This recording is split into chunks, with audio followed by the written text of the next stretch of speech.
be is a servant.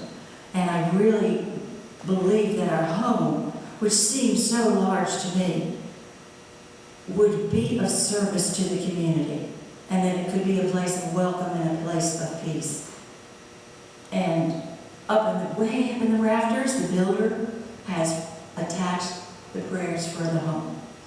And I know that as people step across my threshold, I know why they feel the way they do.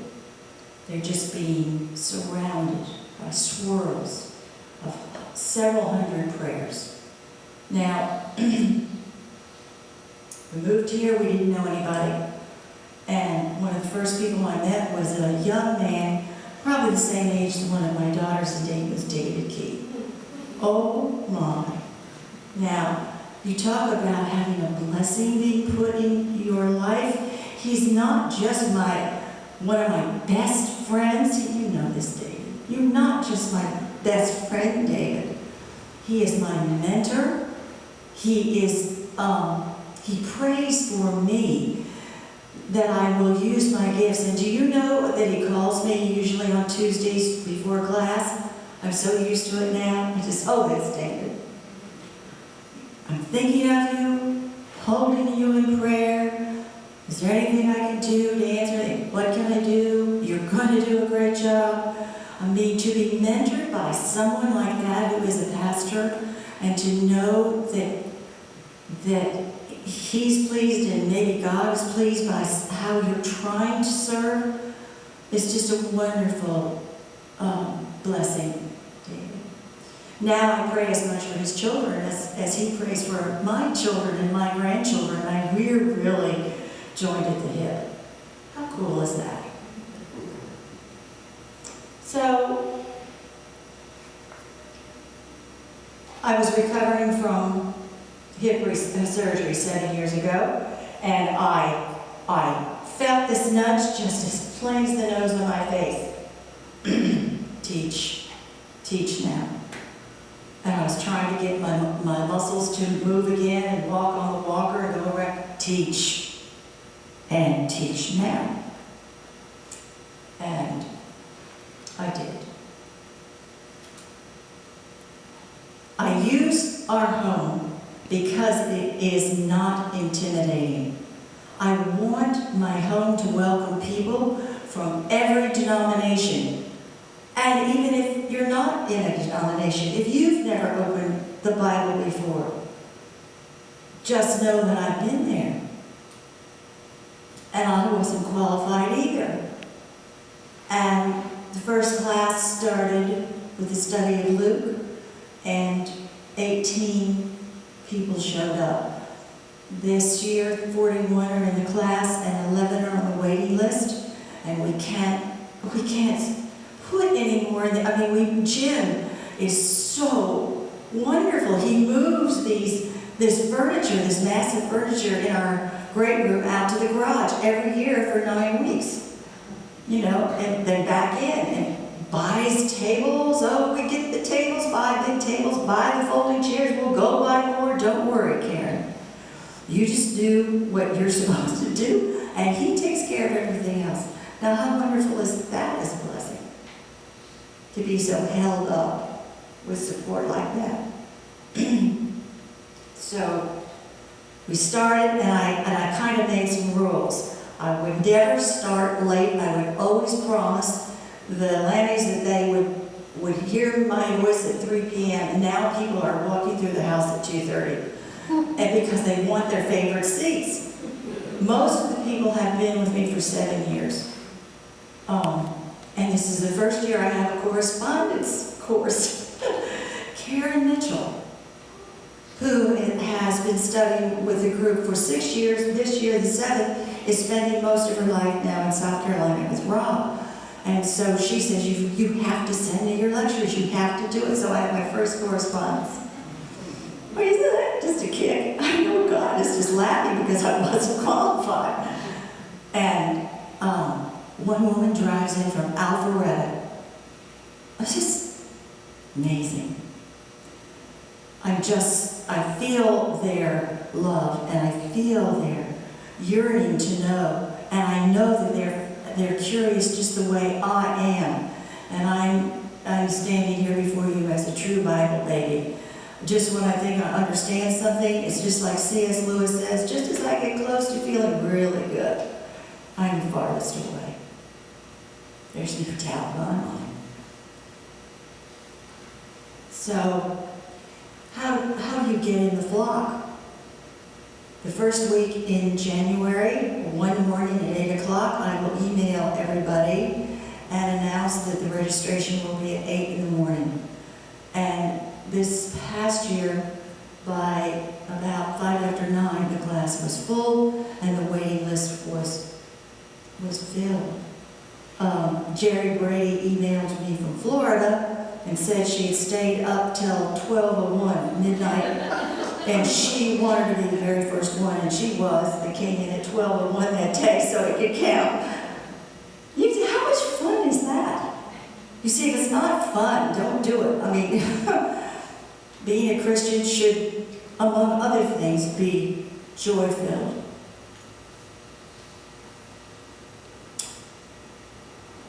And our flock is really joy-filled. Now,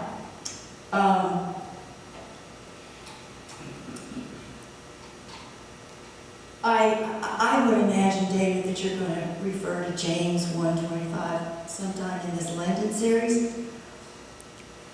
Doers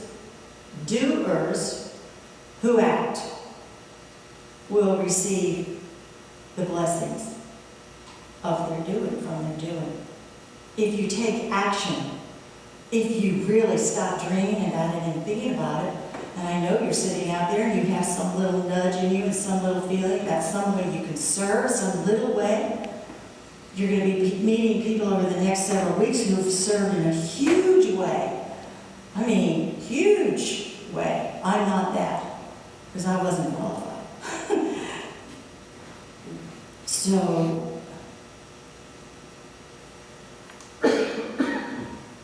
I'm hoping somebody will have just some little seed planted tonight.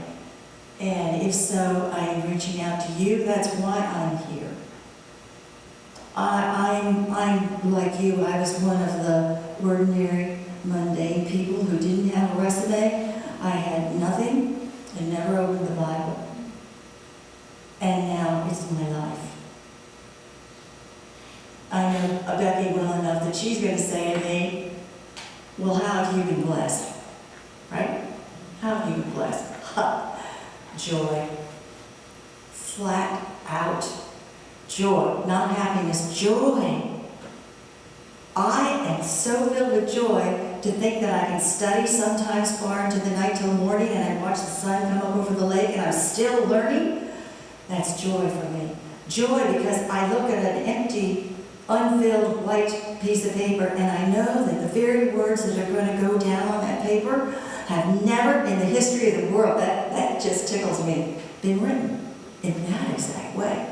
And then I can take that and I can project it out and I can watch the faces of people who have become so dear to me, just dear to me. And this is what happened. Are you used to an aha moment? Those of you who have taught, they'll go. I mean, they'll do that. I was like, I never thought of that. Right in class. That's joy. And then I have the joy of the impact on my own 3 daughters. My youngest daughter has started her own flock. They meet in her home. She's just moved to Falls Church, Virginia, far away from her home.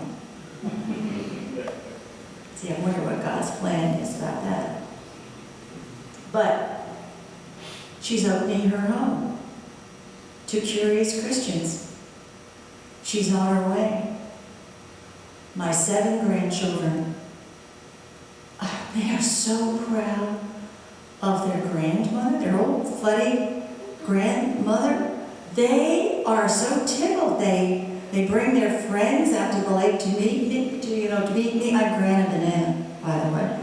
And this is Grandma Banana, and that board is up there because she teaches the Bible. She knows all about the Bible. Look at how many people, on and on.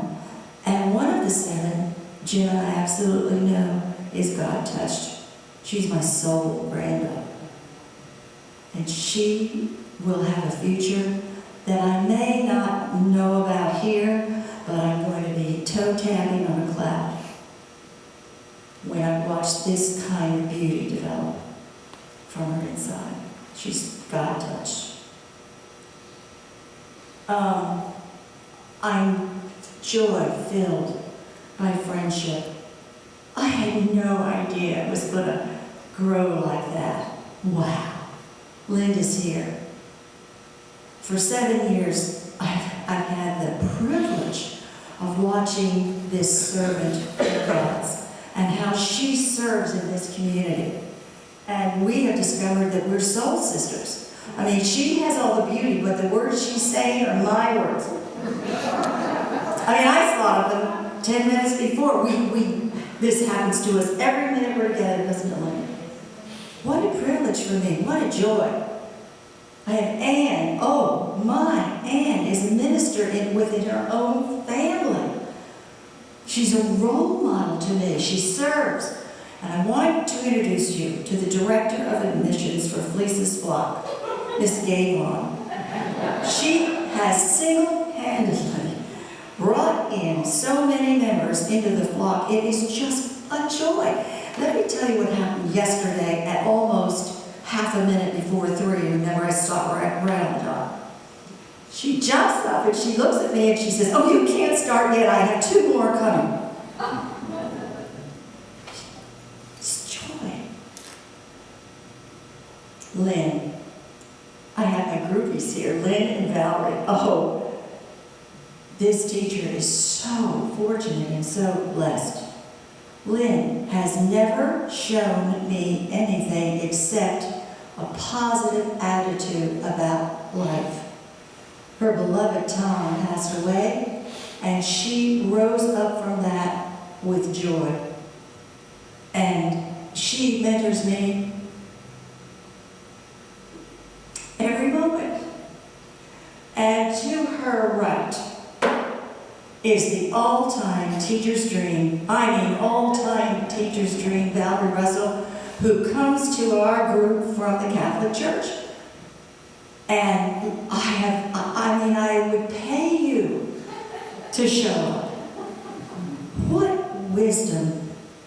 I just have not been in the presence of somebody like that. And her questions at the end of lectures, her ability to take a concept and make it complex and reach to the meat of it and enlarge it so every single person in that class suddenly goes down maybe 5 levels deeper. That's my joy. That's my blessing. You're a blessing. We're all just blessings. I had brand new ladies this year. And one of them is right here. And you're kind of new, Jeanette. And I watch them. And Jeanette's another one who's serving by being optimistic with her life and what life hands her. I never see her without joy coming out of her. Oh, all of these people are blessings in my life. Undeserved. Really. And that's why I stand here and I say, I'm very grateful that you recognize hard work, but it isn't my hard work. God called me. I'm just a very ordinary person who didn't know squat. And God worked awfully hard helping me to become His servant. And I really thank you. Thanks, David, and thanks, Becky. Thank you. Come see us.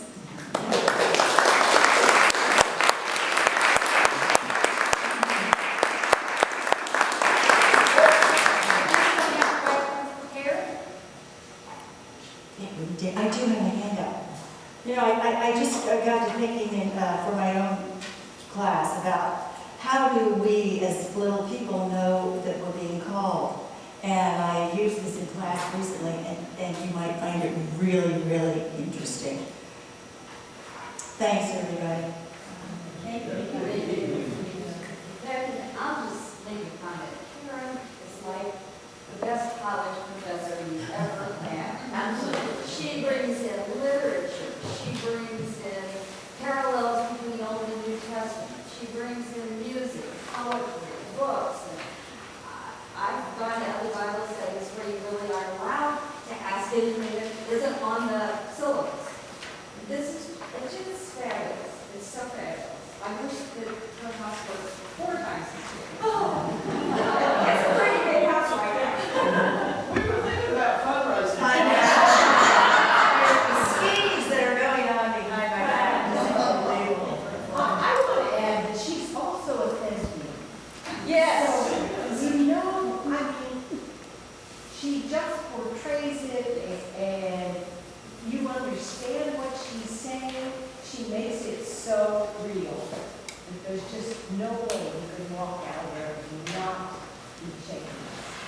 highlight in her life was David setting up an unexpected meeting with Tom Wall, who had moved from Princeton to Canada.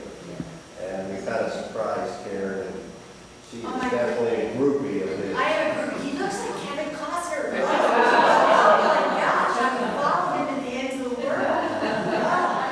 That may be a little bit.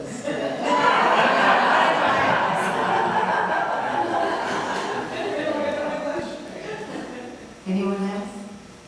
Karen kept talking about, oh, go ahead, Jen. Well, as a new landing, I would like to ask Karen how you went from those thousands of people in Houston to 41. It sounds like a big transition, but That may be the biggest blessing of all, because to be able to leave a location where there's so many people that they're numbered, this parking lot was so large that no one could park in it.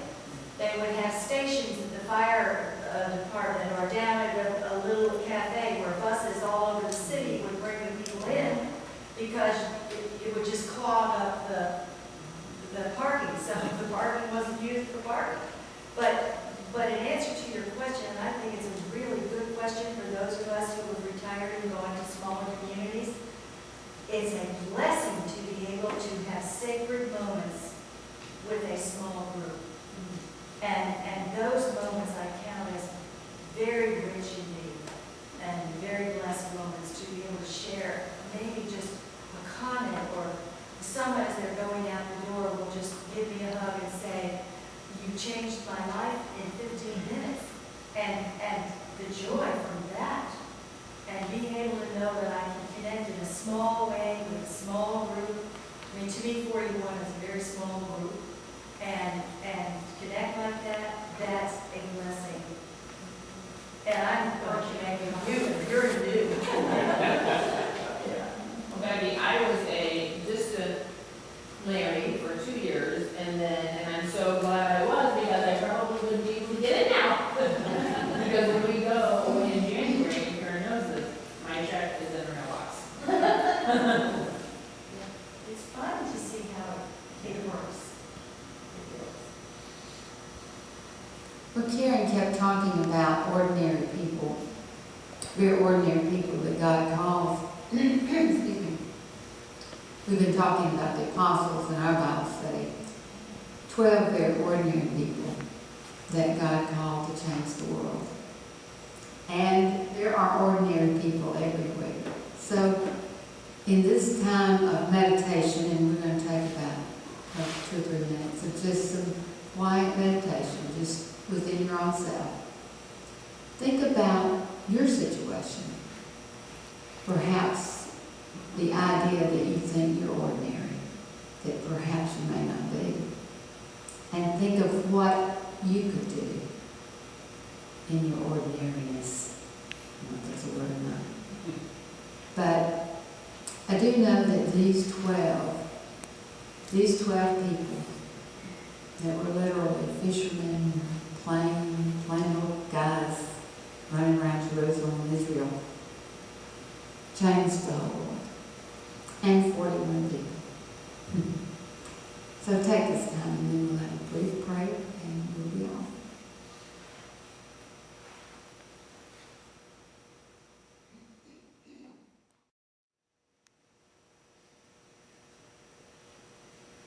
Oh God, for people who are committed to you, for lives that have been touched, and for moments of sacredness, we are grateful.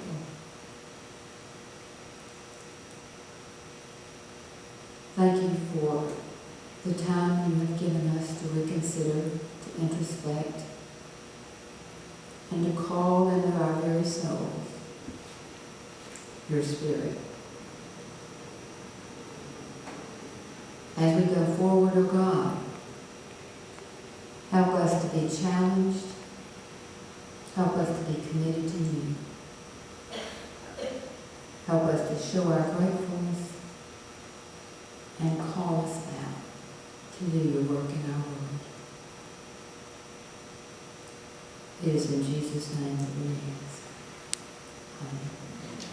We do thank you, Karen, for sharing your life and sharing